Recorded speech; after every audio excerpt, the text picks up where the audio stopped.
Well, welcome back. It's Friday, May 1st, so happy May Day. I'm still coming to you from my office and wanted to give you a quick update as to where things are. The session met this last week and had a discussion about the issues of reopening and taking that opportunity to start gathering together again in limited numbers. Session guidance on reopening. Rather than try and micromanage all of this, the session wanted to offer some guidelines for each of the councils and ministries as we look at being able to gather together again in certain numbers. Overall, that guidance starts out with the session clearly wants us to stick with the recommendations of the governor. In this first phase of this, that means that not more than 25% of occupancy in any kind of rooms, and a number of other things, by the way. That's not just the numbers, it has to do, and there is information on the Texas government website on this about recommendation on masks and distancing and washing in between, cleaning surfaces and things like that. So we want to follow along with that.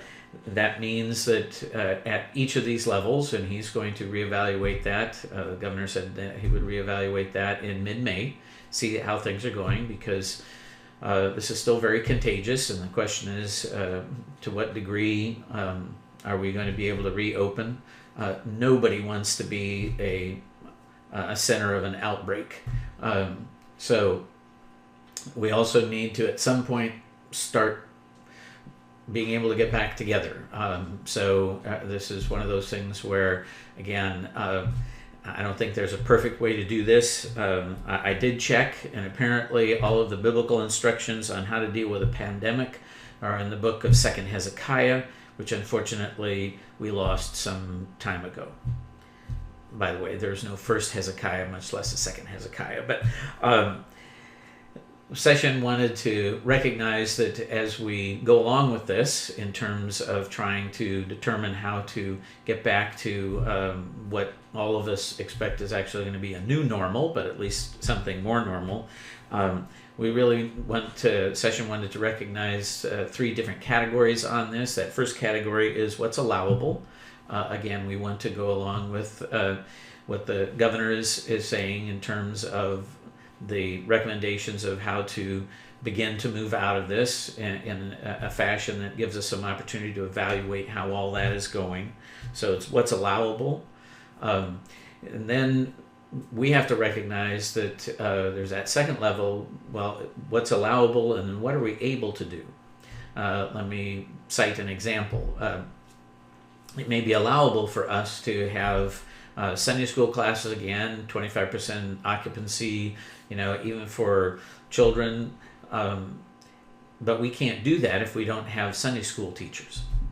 And we really don't know yet what we're going to be able to do. And even if we have those people that are willing to do that, the question is, can we prepare the facility? Can we clean the facility in advance? Can we have the proper precautions that are being recommended for public gatherings? Because right now it's really hard to get some of those cleaning supplies. So there's that first level of what's allowable, and then really that second category is, well, what are we able to do? Now, what do we have the resources to do? And if we don't have the resources and we're not able to do that, then we're not going to do that.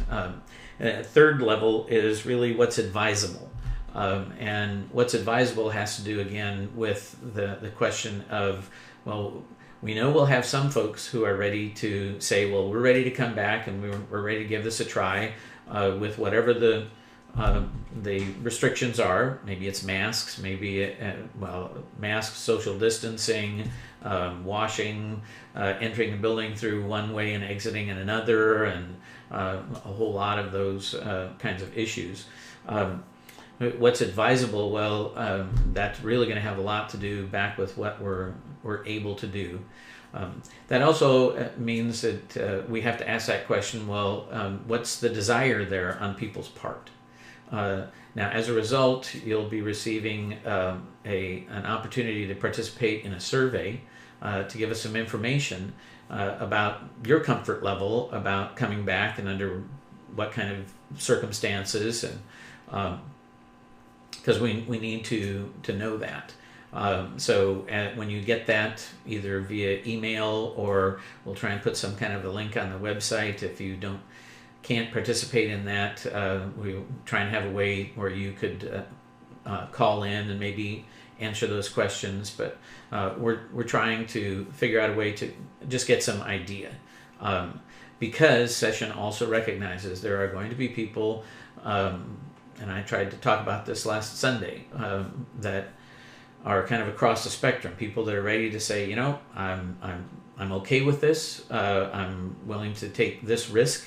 And there are others that are going to be more reluctant on that. And the one thing we want to do is respect those choices. We don't want to demonize those who disagree with us. But we need to come together on this and give people that opportunity to make those individual choices about what they're comfortable, what level of risk they're comfortable with. Life is full of risk. Every time we get in our cars and go out on the Houston roads, and it's going to get that way again as more people get back on the Houston roads. We take risks. There's no way that you can live and not take risks. But those are individual choices and individual responsibility. And again, just because some people might like to choose to do something doesn't mean that we collectively are going to be able to do that yet. So those are some of the kind of categories and levels. If I can be very specific, hopefully that will clear it up.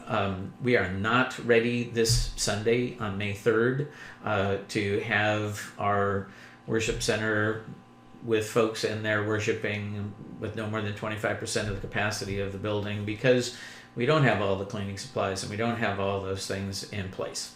The leadership is working right now in terms of looking at what is that going to require. So the next thing about this is we want everybody to know, please keep checking, be patient, but we need to communicate. What is it that you're feeling comfortable with? We need to know that information, and then as we're able to do some of those and offer those opportunities, we certainly want to make you aware of that. As a result, and a number of people have asked, we are going to continue to try and do a number of things also remotely. So service this Sunday will certainly continue to be a virtual service, but even after we're seeing how many people would like to come back and actually be in the building and worship together, we will continue to do worship online streaming. I think we're going to have to, again, during this period, take advantage of whatever opportunities we have and continue to remember what hopefully we've learned out of this is that there are lots of different ways to do ministry, and we need to be not only patient with each other, but kind with each other. So I can't tell you all the specifics beyond that. I can tell you that the decision was made for our preschool is going to remain closed through the month of May, and then is looking at opening up again for their more typical summer programs starting in June. And again, that assumes that the governor, things are going well on moving forward on this. I think we need to be prepared for the fact that if there is sort of an outbreak of this, that we may be asked to step back a level. We need to just be patient with that again and be grateful that God has blessed us in so many different ways. So I want to encourage you, when you get that survey, take the time to let us know. It asks some demographic information because we need to know some of that also. Please don't be offended by that.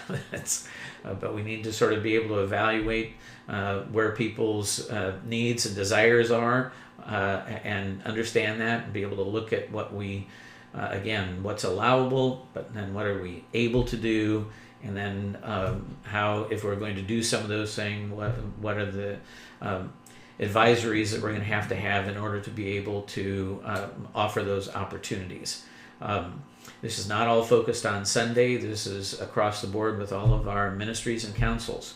So KidMin and youth ministry and adult small groups, Sunday school classes. We're going to encourage you again. Let's communicate with each other and decide how we want to handle this. Again, it's nice that we're able at this point to have some more things we can try, but that's what this is going to be. It's a little bit of trial and error, so we want to be careful about those things. But again, I think this is an opportunity for us to show that as a community, we don't always have to agree on everything, and we can still work well together, and we can still respect each other's choices. And we will get through this. My hope, again, is that we learn some of the lessons that are available on this, and one of them is certainly the value of community. I look forward to the day when we can be back together again. I look forward to the day when we can shake hands and hug. But we need to do that when we're not just when it's allowable, when we're able to do that, and when we're ready to do that. This is not going to last forever. The thing that lasts forever is the love of God, and that's what He has for us, and that's what we need to have for one another. So I hope this answers some of those questions. But again, as specific things come up, when we feel we're ready to open up the opportunity to come and worship in the building again with greater numbers, we will certainly let you know with as much advance notice on that as we can. And until then, I hope we remember that not just with worship, but also with ministry. This is not worship at Wynwood. This is Wynwood at worship. It's not ministry at Wynwood. This is Wynwood at ministry. So encourage you to keep praying about this. Please stay safe, be patient, and let's be kind to one another through all of this. God bless.